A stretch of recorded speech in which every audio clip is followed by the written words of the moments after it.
নমস্কাৰ বন্ধুসকল, আজি আমি বনাবলৈ ওলাইছোঁ সয়াবিনৰ তৰকাৰী। এইটো এটা নতুন ষ্টাইলত হ'ব। তো সয়াবিনৰ তৰকাৰী বনাবলৈ প্ৰথমতে আমি সয়াবিনটো অলপ উতলাই ল'ব লাগিব। আৰু মই 200 গ্ৰাম সয়াবিন লৈ লৈছোঁ। ইয়াতে 200 গ্ৰাম সয়াবিন আছে। তো মই প্ৰথমৰ পৰা অলপ পানী উতলাই লোৱা আছে। ইয়াত আমি এতিয়া সয়াবিনটো বহাই দিম।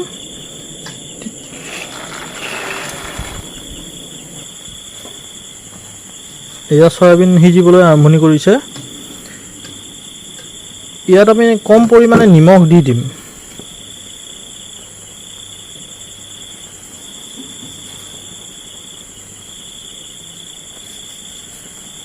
বাছ কিছু পৰিমাণে নিমখ দি দিম। তাৰপিছত 3-4 মিনিটমান ইয়াতে উতলাব লাগিব।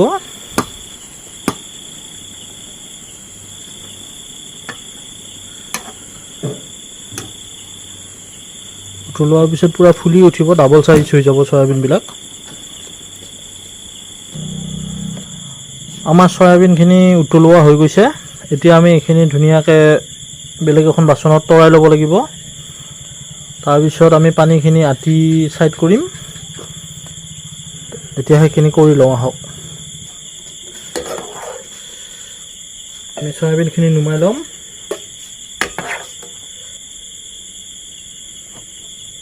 এয়া আমাৰ সয়াবিনৰ পৰা পানীখিনি আমাৰ গুচাই ল'লোঁ। এতিয়া আমি ইয়াত অলপ নিমখ দিব লাগিব।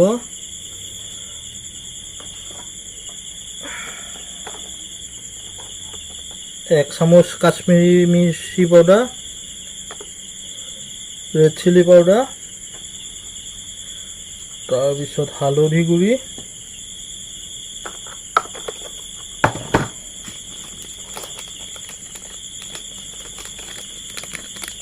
অলপ জিৰাৰ গুড়ি,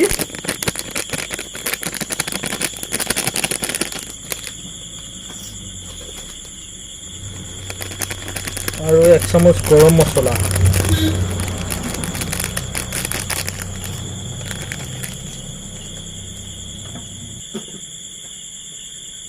আৰু 1 কাপ দৈ। দৈটো দিওঁতে মিঠা দৈটো দিব লাগিব। টেঙা দৈটো দিলে অলপ টেঙা লাগিব। তাৰপিছত এইখিনি আমি ভালদৰে সানি ল'ব লাগিব।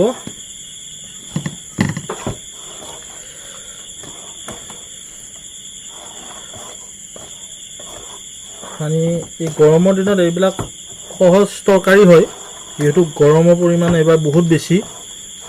কম সময়ত ভাল খানা আৰু এইটো। আমাৰ ইয়াৰ সয়াবিনখিনি ধুনীয়াকৈ মিহলি হৈ গৈছে। আৰু এতিয়া আমি এইটো কিছু টাইমৰ বাবে ঢাকন মাৰি ৰাখিম। এতিয়া আমি কেৰাহীত তেল বহাই দিলোঁ। তেলটো পূৰা গৰম আহিছে। এতিয়া আমি ইয়াতে পিঁয়াজ আৰু জলকীয়া কুটি ফেলে বহাই দিছোঁ। দি উঠি এইটো ভালদৰে ভাজিব লাগিব।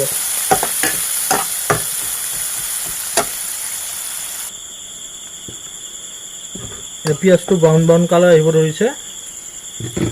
ইয়াতে এতিয়া আমি দিম অলপ আদা আৰু অলপ নহৰু।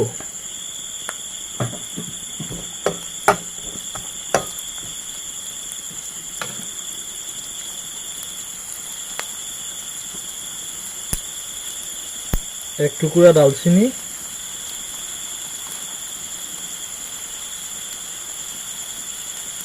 দুটা ইলাচি আৰু এটা লং। তাৰপিছত দিব লাগিব কাশ্মীৰী পাউডাৰ 1 চামুচ সৰু চামুচেৰে, হালধি গুড়ি 1 চামুচ আৰু ৰেড চিলি পাউডাৰ 1 চামুচ। এইটো ভালদৰে মিক্স কৰি ল'ব লাগিব। আৰু এয়া আমাৰ এইখিনি ভাজি হৈ গৈছে। এতিয়া আমি এইটো জুই বন্ধ কৰি দিম। এতিয়া আমি এইটো ধুনীয়াকৈ পিচি ল'লোঁ। এতিয়া আমি আকৌ কেৰাহীটো বহাই দিছোঁ। কিছু পৰিমাণে তেল বহাই দিছোঁ আৰু অকণমান পিঁয়াজ দিছোঁ। আৰু এইটো পেষ্ট কৰোঁতে অকণমান পানী দি ল'ব। এতিয়া পেষ্টটো ভালদৰে হ'ব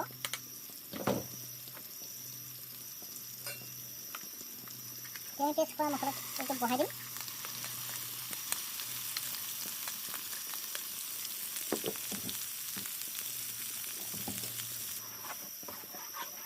এইখিনি ভালদৰে অলপ গৰম কৰি ল'ব লাগিব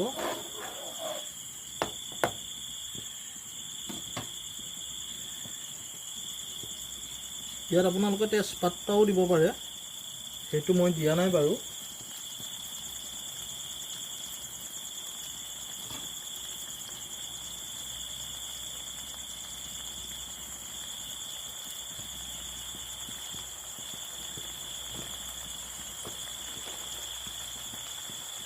ইয়াত অকণমান এতিয়া ৰেড চিলি পাউডাৰ আৰু হালধি গুড়ি দিম এয়া দেখিছে উতলিব ধৰিছে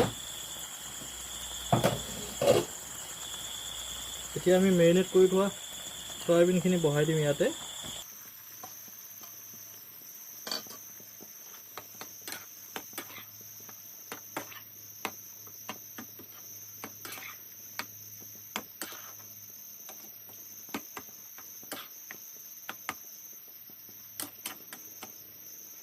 এতিয়া কিছু পৰিমাণে পানী দিম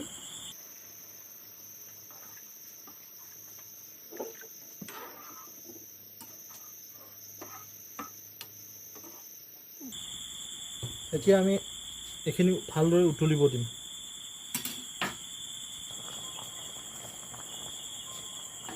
এতিয়া আপোনালোকে দেখা পাইছে ধুনীয়াকৈ চয়াবিনৰ ভিতৰত থকা তেলবিলাক ওলাই গৈছে ধুনীয়া কালাৰ আহিব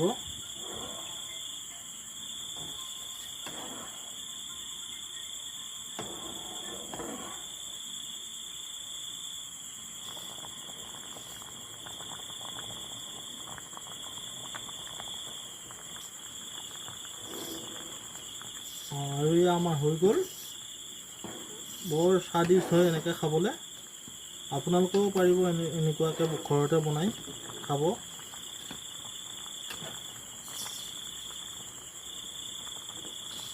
এয়া চাওক আপোনালোকে কি ধুনীয়া দেখা হৈ গৈছে